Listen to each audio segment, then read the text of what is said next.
Hi guys, this is Breaker, and it looks like after a couple of technical hiccups, I was actually finally able to load this replay and go into it without any trouble. Oh, hang on just a moment, guys. It looks like something came up as just a teeny bit erroneous on my end. Let me go ahead and fix that.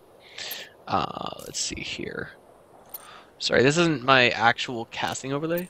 This is actually me getting ready to ladder. Oops. No. It's that kind of overlay. Let me see, or not. I got the wrong overlay loaded, but let's not worry about that. Sorry. I've been pretty swamped lately. Not quite used to casting. And this time around, I actually have the incorrect interface loaded, but I'm not going to let that discourage me for now. Lower right-hand corner, spawning is our Terran in the red trunks I give you all. KimJongILL.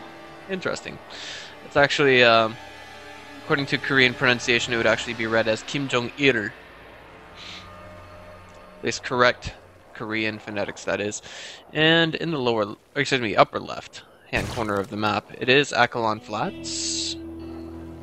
His name is Bulbasaur.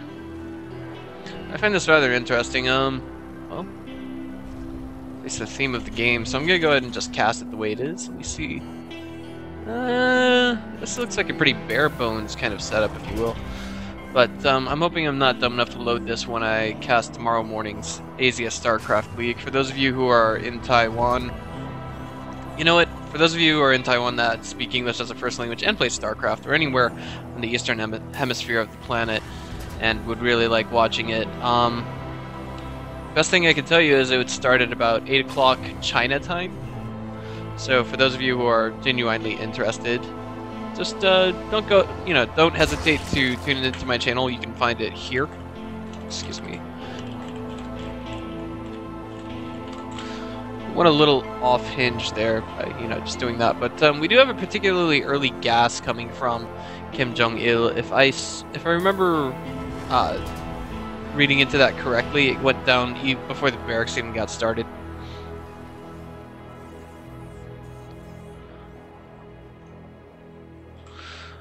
Just briefly touching up on the Asia StarCraft League, since we do have some time to fill, and looks like both players are going into something fairly macro style. Just touching up on the Asia StarCraft League, most of the players that we're going to have this time around speak Chinese as their mother tongue. Many of them are going to be amateurs, like, try to think, a lot of the players that we will see are talented players that you guys have never heard of, such as one guy who managed to take a best of 3 to the third and final game versus Creator Prime back in the Wings of Liberty days. And just overall talent that 90% of the StarCraft 2 playing population on the Western Hemisphere of the planet has just never heard of. Interestingly enough, we do have a bunker going down here. I think this is just basically fool Bulbasaur into thinking that he's gonna run into some kind of pressure, and thus it's going to force him to pull some drones to deal with this and delay some mining time. If he gets a kill on the SCV, it might be worth his time. Looks like he might. No. But at the last second, the SCV gets pulled back, sort of. These 4 drones are gonna work on it. Meanwhile, this is another interesting-ish follow-up. But it looks like this was not KimJongILL's intended opener. No, probably was. It's just that he built the factory so far back here so that Bulbasaur would not actually think that he's going to be doing something like this. If I may be so egotistical for just a moment, I think something is a little shiny and new about StarCraft 2 Heart of the Swarm right now, or at least the StarCraft 2 engine as a whole, because this morning I finally got off of the NVIDIA drivers, the NVIDIA beta drivers that have been on for almost a year, and now there's just, I don't know what to say, it just looks so much more crisp, really. Just look at this little guy. I'm gonna call him Bob. Alright. Bob's a Marine. Bob is protected by his slender friend in the Hellion named Jim. That's not to confuse him with Invictus Gaming's Jim, because Invictus Gaming Jim is actually a Protoss player. Yeah. So enough fooling around and tooling with the game. It looks like we're gonna see a bit of a, this something about this just screams essentially bio. We have 2 barracks here. According to the uploader on Casted, this is a diamond level game, but one of these players was in their placement match, and the other one was actually at platinum level. But I see no reason to distrust the uploader's comments. Ooh, the aliens trying to get in here. They're not going to, but they had such a huge window to come in here and do some damage at the natural, economically. Yeah, and it looks like they're not going to get a chance to do that. Just gonna go back home as they are. Oh boy. Looks like the follow-up from KimJongILL. It's gonna be not just entirely bio, but it's gonna involve tanks as well. So right now the safe guess would be marine tank, maybe a few marauders tossed into the mix as well. Let's see what happens. Oops, I didn't want to do that. Okay, that's not what I wanted. Okay. Looks like this interface is completely different from the last one that, actually not the last one, but actually just the ones that I'm previously used to working with. Alright, and it looks like we got a 4-queen opener. This is kind of classical or reminiscent of, if you will, of Wings of Liberty. You know, and the music here actually... Is this Wings of Liberty? I think it was, yeah. I probably wasn't paying attention to the uploader's comments on Reddit. My mistake, guys. My total mistake. But, I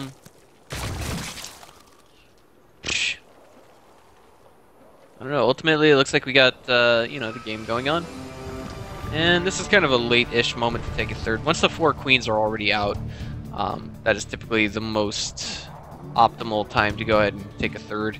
But here we go, Sacrificial Emo Lord going in to get a good read on just what we have here from KimJongILL. It does get taken down, eventually. Yeah, is that Bob or his evil twin that got the kill? It looks like, I don't know. I can't tell the difference. They all look the same, guys. Marines, big, buff, strong, killing machines. Checking the income tab right now, we do have Zerg at an advantage. We don't want that in any PvZ. And are there two evolution chambers here of all places? I don't know, I want to say this is kind of dangerous because really, if there was a timing that was hit earlier,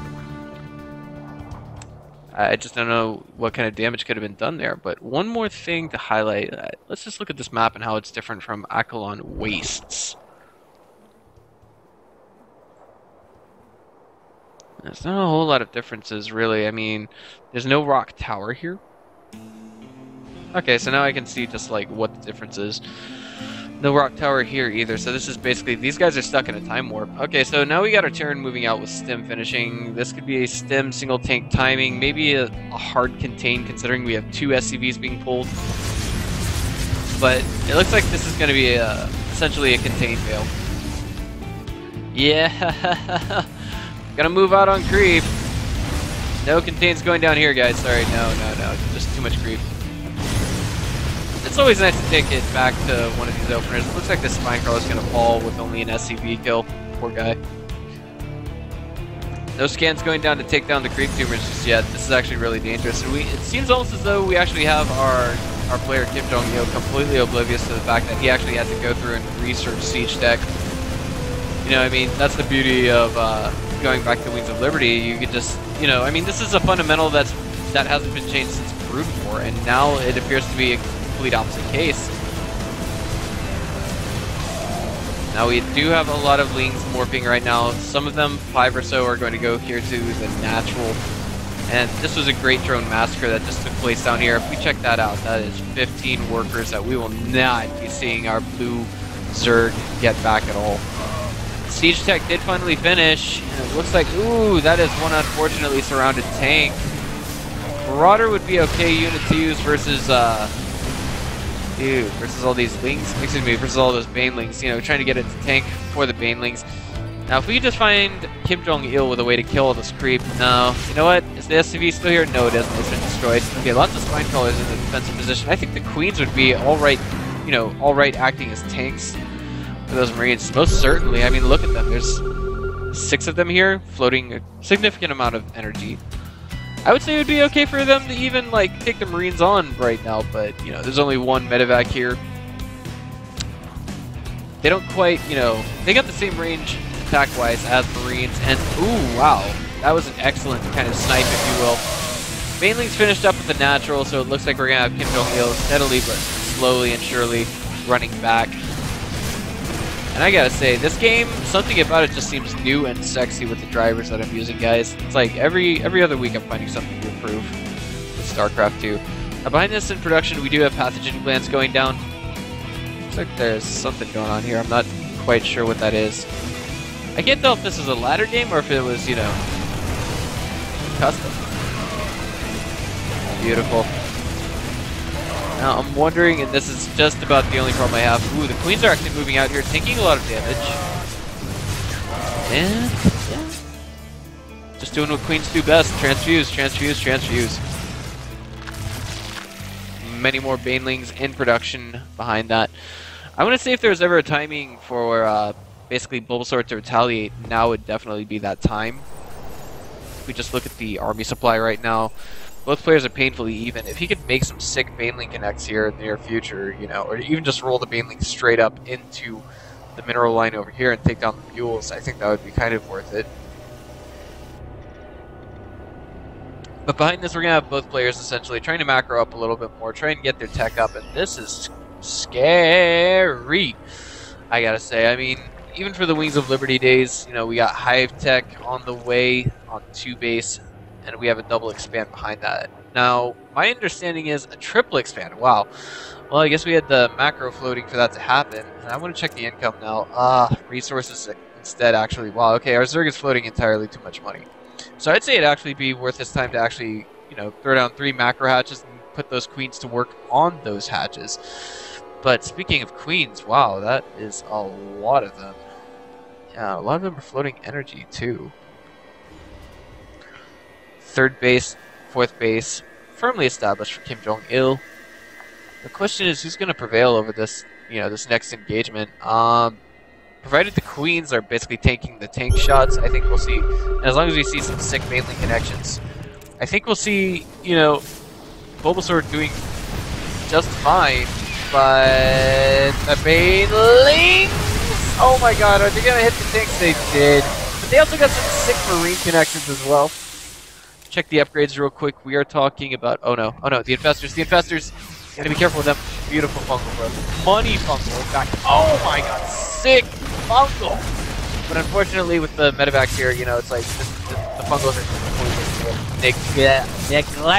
neglected. Queens just kind of running in here.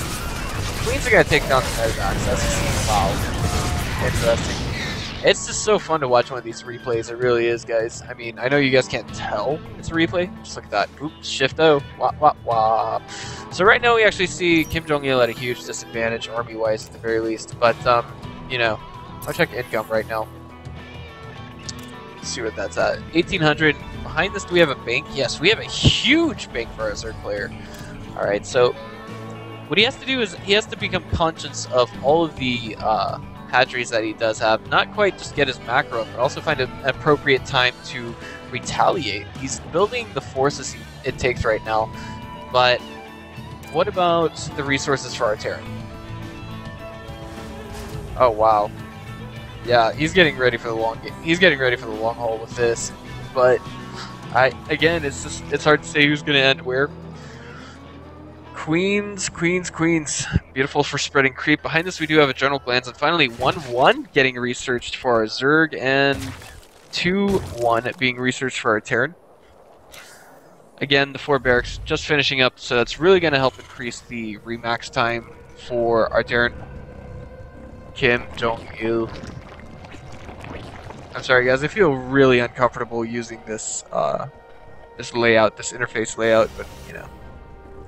Here we go. We actually have KimJongILL in an unfortunate, and I'm going to say somewhat uncomfortable position for himself, to say the very least. These tanks are going to have to siege up, and, you know, the infestors, if they can burrow, that would be absolutely sick. Oh my god, but the surround here is just amazing. Ooh, what are mutas? What are those things good for? Look at this. There's no way any of this is going to be a safe anytime soon. Behind us, we have 7 Marines and 2 Marauders being cranked out at the same time. Very little infestor energy was actually cranked out there. There were some fungal growths, yes, but there's still, relatively speaking, a large amount of energy there. Overseer stuck over here just a little bit. And these barracks are in a position that makes for essentially a very beautiful Sim City, but at this stage in the game, you know, we just see that upgrades that should have been made in the first 10 minutes of the game were never made. We have this huge area here open for a Ling run by, and that's exactly what's going to happen. Just look at that. Are they targeting down the orbital command? No, but this is going to essentially force KimJongILL to react to it, pulling his main army out of position. And oh my god, that one Baneling, that one hero Baneling that just made KimJongILL's day. Tank's doing what it can to save the Marines that are running around hopelessly. These Marines would be more than enough to save this one tank. It doesn't happen, unfortunately. Oh, man. And even to now, we see that essentially combat shields has not been researched. Ultralisks are about to pop, and that is what's going to be, I think, the death knell for our Terran. Just look at it. I mean, it's hard to say. Sick fungals, yes. There are medevacs, yes. But I mean, again, I can't reiterate just what kind of position we actually see KimJongILL in. I mean, sure, these Ultralisks don't have the best upgrades, but they're still really tanky simply through the amount of HP that they have. We see just non-stop pushing coming straight from Bulbasaur. He's powering through this. He's got more than enough room to throw down a bunch of beach balls, aka infested Terrans, but he's just not doing it right now. Spinecrawler moving into a forward position so close now that we can see Bulbasaur is free to attack the barracks here with it. He doesn't have to waste time by getting his Ultralisks to attack it. No, no, no. Now where are the scans going down? That's what I want to know. Okay. Well, now we actually have, I don't know what you would call that, but essentially it looks like basically KimJongILL was like, okay, well, just where in the ever-loving hell did all those resources come from? He did make a medevac drop happen, and that just wasn't enough to pull his opponent back. You know, 32 workers killed altogether over the course of this game by, excuse me, Bulbasaur, but that retaliation, KimJongILL killed 25. Kind of some lazy reflexes by both players, but again, still rather entertaining play. It's always nice to go back and do a Wings of Liberty replay. But I think essentially we're going to see KimJongILL in a position where he's slowly, gradually going to lose this. 500 minerals per minute to 1380. KimJongILL was defeated. He left the game. You know, I mean, can't really blame the guy. There were some mistakes he was making essentially, and they were basically just not getting the right upgrades. I don't know if he ever got Marauder concussive shells or not. I don't know if... I do know for a fact that he didn't ever get combat shields because, of course, our Marines here are stuck at 45 HP. Both players kind of lazy on their upgrades. If we just check here, we see that +1/+1 was ready, and neither player... Well, I mean, +1/+1 for our Zerg, of course. Hold on, let's go here. +2 got done for Terran a while back. But altogether, I think this is, you know, relatively entertaining to watch. Again, the Queens, do not undermine them. I forget who it was that transitioned from Brood War to Wings of Liberty and then went to MLG, but, you know, Mass Queens Infestors, come on, guys. Still fun to use, right? Anywho, thanks for watching, guys. I will see you guys next time.